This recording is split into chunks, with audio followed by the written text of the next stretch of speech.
What is good, YouTube Nation? Today we have a entire defensive scheme made just basically what I was running for a long time, and I feel like I feel like it's about time to let the cat out of the bag. Go ahead and put it out. This is an entire scheme. It's an entire philosophy of how to play defense in the game.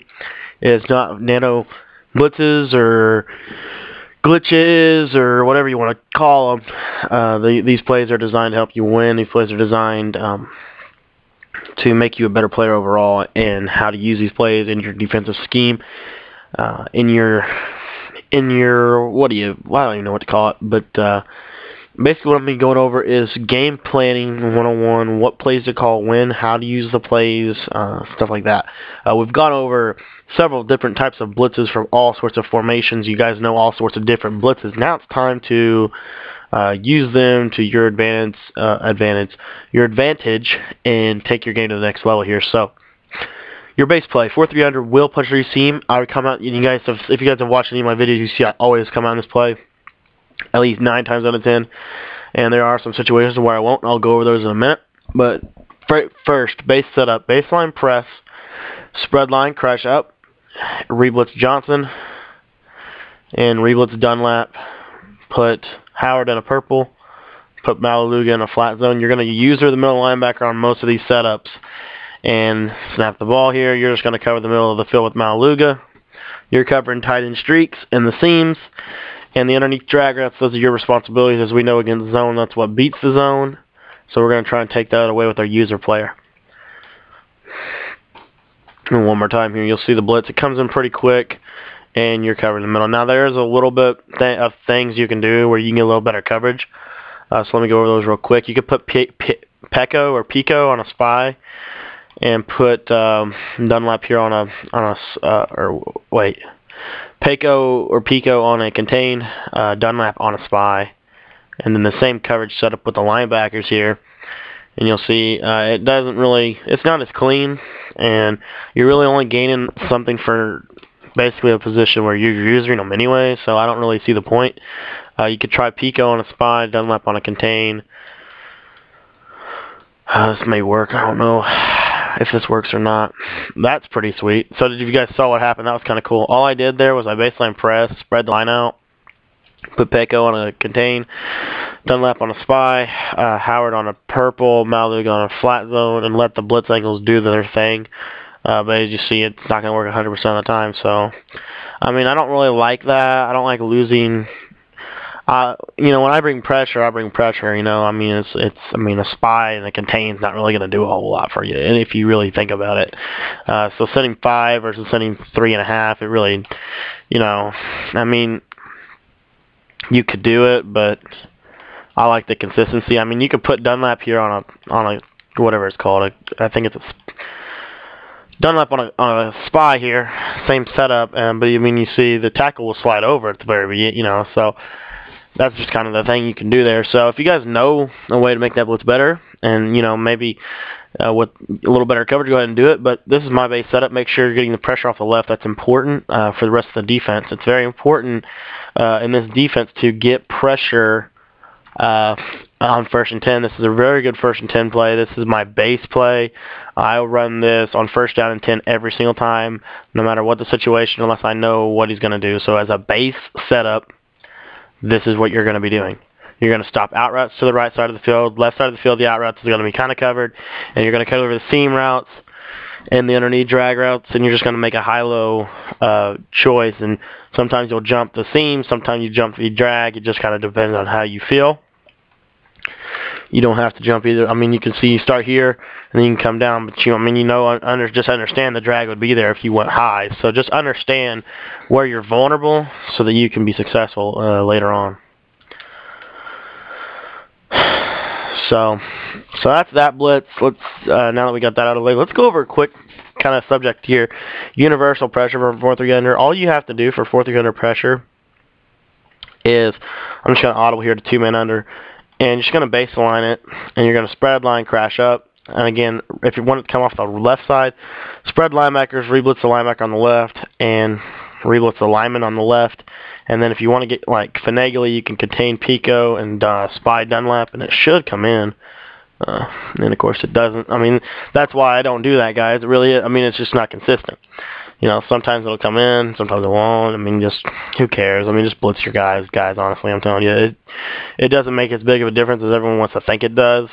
So, you know, in a situation like this, I would probably set this blitz up like this against this formation here.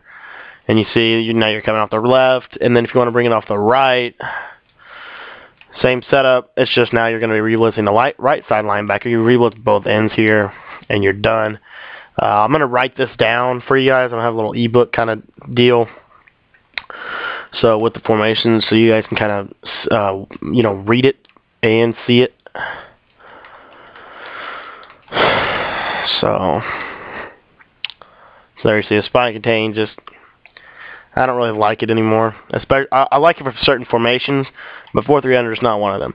So anyway, that's the basic principles of edge pressure, left and right. If you want to bring A-gap pressure, there is a way to do it. You're going to shift your line to the right, or shift your line to the left, and I think you, if I can remember correctly, you re-blitz your right of outside linebacker here, and I think you move Pico over one step, then you re-blitz him, and put loss on contain, and I think it brings, nope, it doesn't, okay. So I was just trying something that works from the over plus and seeing if it worked from 4-3 under, but it doesn't. So what you could do, though, if you really wanted to bring A-gap pressure, is you could re-blitz your right screen linebacker. You got to shift your line to the right and then zone out the other two linemen there, and you see he kind of comes in. But, I mean, A-gap pressure is really just, if you're not running the A-gap, don't run A-gap. If you guys don't know what the A-gap is, don't worry about A-gap pressure. The only time you want to run A-gap pressure is in a mix-in situation, something where they're not expecting that, maybe once or twice a game. You don't want to run A-gaps a lot. Or you could, what you could do is you could run your A-gap as your version of coverage D, which I do that. But, I mean, as far as A-gaps go, they're so inconsistent and so glitchy this year, you never really know when they're going to come in. I'm going to show you a lot of A-gaps later on in the guide, but in my opinion, the A-gaps are obsolete if you don't have edge pressure behind them. So, in here, that's basically what I do from Will Punch 3C. Now, you could run, you know, I mean, a lot of people like to run coverage D this year. A lot of people like to, you know, kind of do some things with the linemen, and they can kind of get these tricks. What you could do with this play is you could, like, again, it's the same basic principle. Spread line, crash up, you know, baseline press every single time. Now, you got Johnson here. You want to go ahead and re-blitz him. You want to spy Geno Atkins. You want to put Pico here in the deep blue. Or no, I said that wrong. You want to put Atkins in a deep blue. You want to spy Pico. And then you want to take Watson here, and you can do whatever you want with him. I personally like to put him in a purple zone, so he's flowing out there as well. And do the same setup with my right side linebacker. Put him in a purple, put my middle linebacker in a flat, so that he plays the middle. You want to leave Dunlap on this blitz angle for coverage D, only coverage D, and you're just going to use the middle streaks. That's all you have to watch out for in this play. Everything else is kind of covered, and you see it's a quick block shed for a sack. I don't run this ever, but if you guys want to try to run coverage D in this game, be my guest. I will dot you up 100% of the time. Coverage D is literally, I do not run it until I see that they're blocking like 8 people. So, anywho, that is that. Let's talk about my favorite blitz from this formation. This is edge sting. This is by far one of the best blitzes in the game. It always will be one of the best blitzes in the game. What I do with this is I only run this in kind of do or die situations, and I will talk about that a little later. You guys probably have seen the live commentary series. If you haven't seen it, go check that out.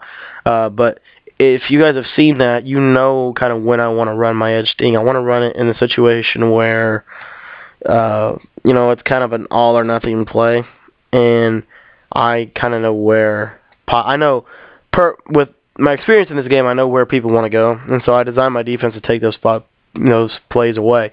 The main things people want to do are they want to throw out routes, they want to throw streaks, and they want to throw drags. Those are the 3 main routes in Madden 13. So, or well, motion snap fades also. But motion snap fades, in my opinion, are similar to streaks. So I just kind of jungle those together because I don't have to watch out for seams, I have to watch out for drag, and I have to watch out for a deep out route. So, You can stop all of those routes with one play, and that's this edge sting. All you're going to do is you're going to re-blitz Atkins to make sure that this blitz angle comes in and not Atkins. You don't want it to come in off the edge. So anyway, you re-blitz Atkins, okay? Now what you're going to do is you're going to go on the outside corner. You're going to hook him. Put him in a yellow zone, okay? Man up the safeties on the outside receivers. So if you guys don't know how to do that, it's if you've got the quick links on, it's going to be X or A on Xbox, and then you're going to flick the right stick down, and then you're going to put him on the whatever button that receiver you want him manned up on. So you see I have Hall on circle, Mays on Harris, and I put Newman in the yellow. Now all I do is I put Malaluga in the yellow, and now you see everything that people want to do in Madden 13 is now covered because I'm using the middle streak, so they can't throw that. They can't throw motion fades because I have yellows out there, and I have A-gap pressure coming up. This is going to establish to them they have to, they have to start blocking people. And I mean, this is a really, I like it more as a surprise tactic. You could put, this could be your base play. I know Shocker 360. I think he runs this more as a fundamental play of his defense, but this for me is an all or nothing play. Now I like to, and I use it like that. So, but anyway, you see the play's potential. You see how nothing really is open, to be honest. There really isn't a whole lot that you're going to be able to go to quick enough to beat this coverage.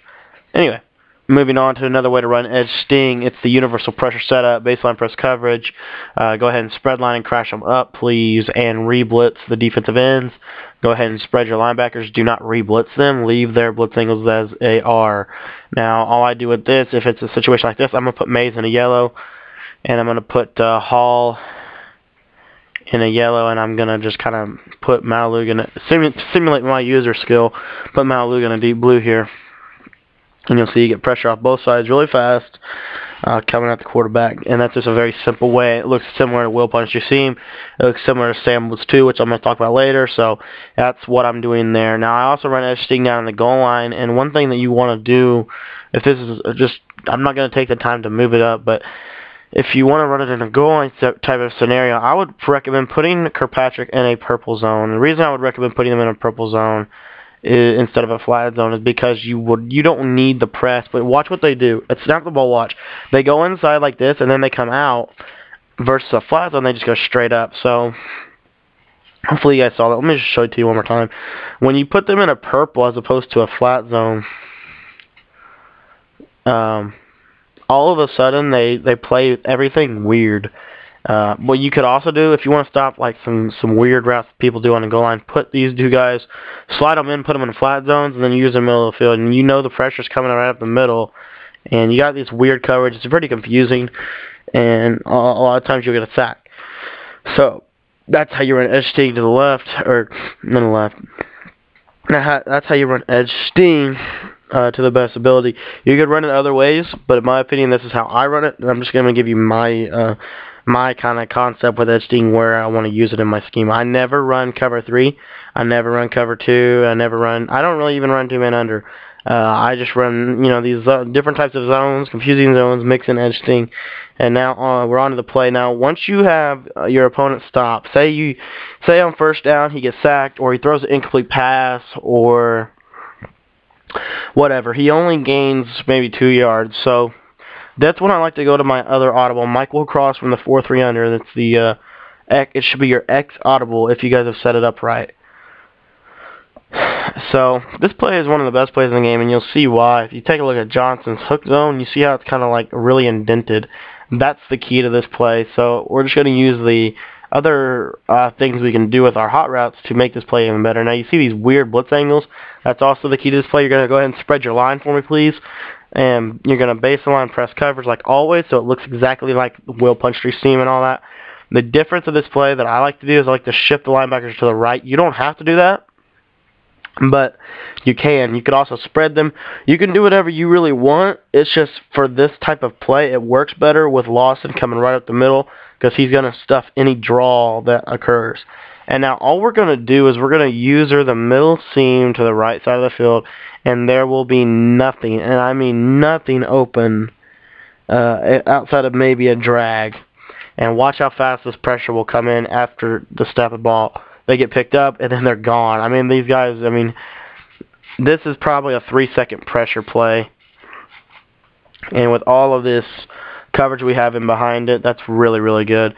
And you see there's just and there was no one open on that play. There was literally no one. We covered every single route that, you know, I mean, that's why I call this play. This play forces you to read the defense in a coverage you don't really want to read. It's going to take away a lot of the plays that people like to do this year, and it's also really good against draws. So it's going to force you to, basically, you're going into a 3rd and long. Once I have, the key in my opinion for my defense is winning on 1st down. Once I have you on 1st down, I've won the drive. You already are punting. If you're in a 2nd and long against me, you're in trouble. So there's the Mike Will cross play. That's how you set it up. Now, once I have my opponent, in a 3rd and long type of a situation, then I'm going to be getting into some of my other formations. So stay tuned for that. This has just been kind of the basics. Let me show you one other blitz real quick before we go. It's the same concept. I just want to show you because some of you guys get confused. Some of my viewers will get confused and they'll like, you know, so can you really run this blitz from every play? Like you could run this blitz from engage 8. Well, yeah, you can. The concept is it has nothing to do with the play. It has to do with the formation. So we can run this from any play, literally every play in this formation. You can run the spread line crash out concept, any play. So slant crash left, phenomenal play. Baseline press coverage it, spread line crash up. Do not reblitz the linebacker on the right. Go ahead and just leave him. All you're doing is reblitzing your ends. You already have pressure from the right. Very simple concept, but it's very effective. And here's the key. Defense is not about calling one play. It's not about, you know, running a glitch. It's not about that stupid whatever they call it, Mike Sam 3 seam from 4th over plus.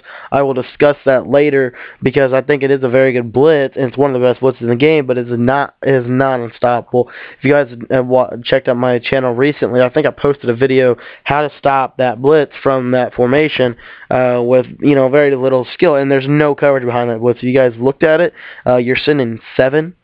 So, I mean, yeah, I'll take that every day. I'll throw a streak over your head every single time. I mean, that blitz the people that made that blitz, I'm assuming, are elite players, and they designed it. They found it. It was a great blitz, and then what they did was they said, okay, I'm gonna put this in my scheme. I'm not gonna feature it because of how good it is. You want to hold on to that. So that's what I'm trying to do here, guys. You want to establish these edge pressures. These, you know, you want to establish Will 3 seam, you want to establish slant crash left, you want to establish Michael cross. And then now they kind of feel the heat. They feel kind of some pocket, you know, some tenderness in the pocket. And then we're going to get into some of our better blitzes a little later. But that's the concept. You can do it for any play. Real quickly, I want to go over one thing also. A similar play to the Mike Will cross is the under Sam shark. And you're going to run this, or actually it's called the Mike Sam Crash, but it's also called the Under Sam Shark in some other playbooks. Now, what I want to talk about is, real quickly, I want to talk about the play of the year. I think this should be the Madden 13 play of the year. It's literally, as much as it has been used, it's called Pats Will Drag from the 8th tight slots. I actually did a breakdown on it. I think everyone's done a breakdown on it, to be honest. At some point in the season, you guys have ran this play. If you've played it all this year, I mean, this is by far the concept of the year. 2 wheel routes and 2 streaks to the tight ends over the middle with the drag route underneath. It's really difficult to stop. Now, Michael Cross will stop this play, and here's how. Here's why. You call Michael Cross. You do your standard setup, and look at this. Let me just show you. Let me just show you the pro setup, if you will. They block the running back to take away some pressure. They streak the 2 tight ends, and they're dragging Austin, and they'll snap. And if you guys look here, there's nothing open. There really isn't. I mean, the streaks really aren't there. And let me show you what happens if you throw one of these streaks with a pass lead to the inside against Michael Cross. And I'm not going to throw... I'm going to put Malaluga in a hook zone just to simulate me using him, because I'm going to be playing offense this play.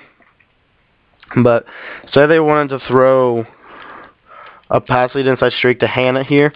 Watch what happens with the dude that's covering Hannah. Pass lead down to the inside. Oh, okay. So that dude did not do what I wanted him to do. Because the other day, he was jumping that. Okay, let me do it one more time. Maybe I did something wrong. It's Pathful Drag is still a tough play to stop, even with this play, but this play does really defend it well, to be honest. Let me just do it one more time here. If you try to pass lead to the inside, you see it's either going to be an interception or it's going to be a catch tackle. And what that means is now, and guys, that's really, some people won't tell you that. Some people will tell you, like, the key to the play is the wheel routes. The key to this play, what makes it so good, is the streaks, okay? I don't care what anyone tells you. The streaks are so deadly to guard, you have to use to guard them. You cannot man up against the wheel route. You have to go zone. But if you go zone, you can't, like, play faggy against it, because this right here will happen. They'll throw, like, a lob or something over your head. The key to this concept, let me just talk real quick. The key to the concept of what we're doing with Michael Cross is the yellow zone. It literally is going into the seams. So what that means is you can't throw to the left side of the field. You see Mays and Johnson, they're in a position to make a play on the ball. And you're going to manually cover the right side. They're not going to throw it a user player.